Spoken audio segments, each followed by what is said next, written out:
आध्यात्मिक प्रवचनानं आपण आजच्या दिवसाची सुरुवात करूया. नमस्ते. मैत्रीबोधच्या परिवर्तनाच्या ह्या शाळेत आपल्या सगळ्यांचं स्वागत आहे. मध्यंतरी आपण एक सूत्र शिकलो होतो. हृदय दे दिशा, विशाल हो दशा. ह्या सूत्रावरती एक प्रश्न आलेला आहे आणि हा प्रश्न विचारलेला आहे हर्षल यांनी. आणि आज आपल्याला ह्या प्रश्नामुळे एक फायदा होईल की या सूत्राबाबतीत आपल्याला अजून काहीतरी शिकायला मिळेल. प्रश्न असा विचारलेला आहे की जेव्हा मी उदास असतो, थोडासा वाईट वाटतं काही गोष्टींमुळे, तेव्हा मी काम नाही करत, ऑफिसातलं काम नाही करत. माझं मन काहीतरी असं विचार करते की आज मी काहीतरी वेगळं करावं. आणि जेव्हा मी शांत असतो, जेव्हा चांगलं वाटतं, तेव्हा मनात वेगळे विचार येतात. मग तेव्हा काहीतरी वेगळं करतो.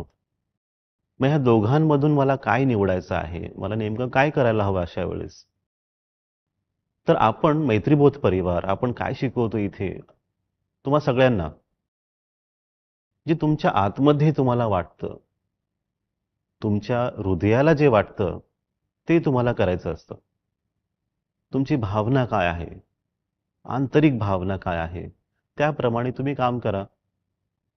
आता जेव्हा तुम्ही उदास असता, जेव्हा तुम्हाला वाईट वाटतं, हे फारच स्वाभाविक आहे की तुम्हाला कधी असं वाटत असतं की मी एकटं राहावं, एकटं बसावं, किंवा कधी राग येतो, कधी आपण ओरडतो सुद्धा. पण ह्या सगळ्या गोष्टी ठीक आहेत, चुकीचं काही नाही. की जे तुम्हाला वाटतं त्यावेळेस ते तुम्ही करता, ठीक आहे. तुम्ही खुश असता, चांगलं वाटतं तुम्हाला, शांत आहात.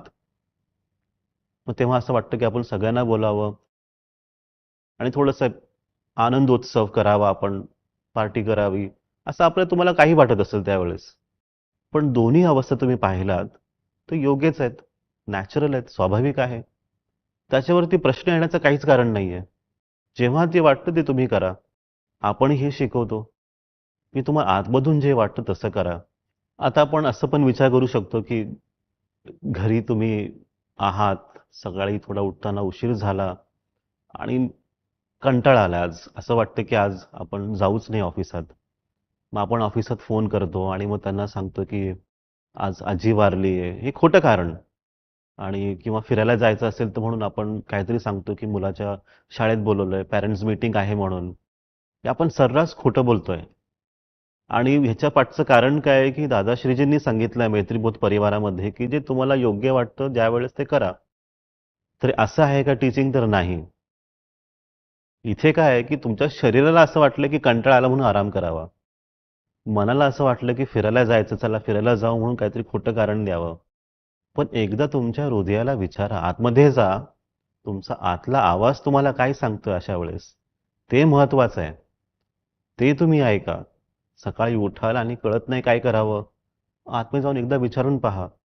जेव्हा तुम्ही भ्रमित होता ना, तेव्हा तुम्हाला तुमच्या आवाजाला एकदा, आंतरिक आवाजाला तुम्हाला विचारायचं असतं की आता मी काय करू.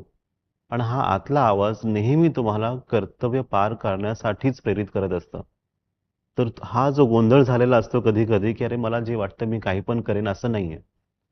जेव्हा कर्तव्य करायचे असतात तेव्हा तुम्हाला तुमचा आतला आवाज ऐकायचाच असतो, किंवा आतला आवाजच तुम्हाला सांगत असतो की तुम्हाला आता काय करायचंय, तुमच्यासाठी योग्य काय आहे, हे आतमधूनच आपल्याला कळतं. आता इथे आपण एक उदाहरण घेऊ भगवान श्रीकृष्ण यांचा, की त्यांना आपण कसं पाहतोय की रासलीला केली त्यांनी, किंवा लोणी दही चोरणारे, किंवा त्यांच्या आईंनी त्यांना किती वेळा दंडितही केलेलं आहे. ह्या सगळ्या गोष्टी आपण ऐकलेल्या आहेत. खूप काही त्यांनी केलेलं, त्यांच्या वयोमानानुसार खूप केले त्यांनी. पण त्यांचं आपण जेव्हा पूर्ण चरित्र पाहतो तर त्यांनी कंसवधी केलेला आहे. महाभारतात अर्जुनाला त्यांनी त्यांनी प्रेरित केलं कर्तव्य पूर्ण करण्यासाठी. तर आपल्याला हेही शिकायला मिळते त्यांच्यापासून. तर सांगण्याचा मुद्दा इथे काय, की आपण काहीही करू शकतो जेव्हा आपल्याला योग्य वाटत असेल त्या क्षणानुसार, जेव्हा जसा भाव येतो त्यानुसार. पण आपल्याला आपली कर्तव्य करायची असतात आणि आपल्या कर्तव्यांसाठीच आपला हृदय, आपली आंतरिक अवस्था, आंतरिक जगत आपल्याला नेहमीच दिशा दाखवत असते. तिथे आपल्याला तो आवाज ऐकायचा असतो. तसंच आपली मग दशा होते, अवस्था होते. मग तुम्ही सगळ्यांनी ह्याला समजून घ्या, की शरीरावरचा एक वेगळा भाव आहे, मनातील एक वेगळा भाव आहे आणि हृदयात एक वेगळा भाव आहे.